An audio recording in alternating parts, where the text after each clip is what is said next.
1964 సహచార చట్టాల కింద ఈ రెస్కోలు ఏర్పడ్డాయి అధ్యక్ష. దీని ఉద్దేశం ఏంటంటే వెనుకబడినటువంటి ప్రాంతాల్లో 100% విద్యుదీకరణ చేయాలనే ఉద్దేశంతో పెట్టారు. ఉమ్మడి ఆంధ్రప్రదేశ్ రాష్ట్రంలో ఒక 6-7 ఉండే.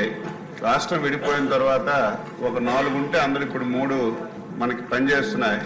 ఒకటి ముఖ్యమంత్రి గారి నియోజకవర్గం కుప్పం, మరి చీపురుపల్లి, అనకాపల్లి అధ్యక్ష. అసలు గత ప్రభుత్వం దీన్ని కూడా విడిచిపెట్టలేదు. ఎవరికి తెలియదు అధ్యక్ష, ఇది ఒక ఇండివిజువల్ సంస్థ.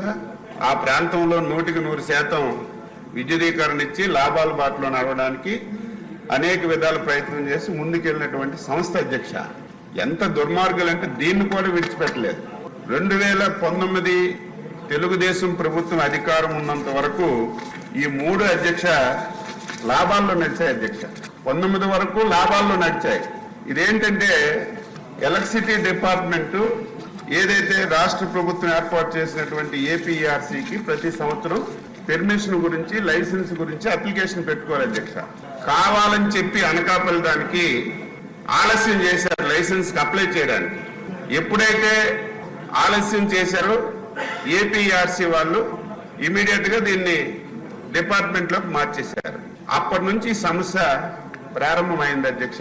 ఇది కావాలని చెప్పి అక్కడ ఉన్నటువంటి ప్రజాప్రతినిధులు కొల్యూడై ఈ 3 రెస్కోల్ని ఈ పరిస్థితికి తీసుకొచ్చారు అధ్యక్ష. అందులో అనకాపల్లిది ఏదైతే ఏపీఆర్సీకి ఏపీ ఎనర్జీ డిపార్ట్మెంట్ మళ్ళీ ఎప్పుడైతే లైసెన్స్ లేట్ అయిందో ఇది ఎలక్ట్రిసిటీ డిపార్ట్మెంట్కి ఇచ్చారు. మళ్ళీ ఒకసారి లేఖ రాసి 2021, 22, 23 సంవత్సరానికి లైసెన్సు మినహాయింపు ఇవ్వమని ఒక లెటర్ రాశారు అధ్యక్ష.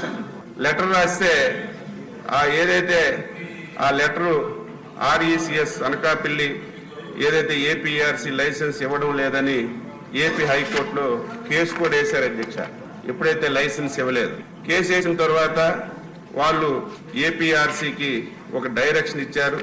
జాతీయ విద్యుత్ పాలసీ మరియు ప్రజా అవసరాలను దృష్టిలో పెట్టుకొని మీరు తొందరగా నిర్ణయం తీసుకోండి అని చెప్పి హైకోర్టు ఏపీఆర్సీకి మరి ఆదేశాలు ఇచ్చింది. ఆదేశాలు ఇస్తే మళ్ళీ ఏపీఆర్సీ కోర్టుకి వెళ్ళింది. హైకోర్టు ఈ వ్యవహారాన్ని ఒక 10 రోజులతో క్లియర్ చేయమని చెప్పి ఆదేశాలు ఇచ్చారు అధ్యక్ష.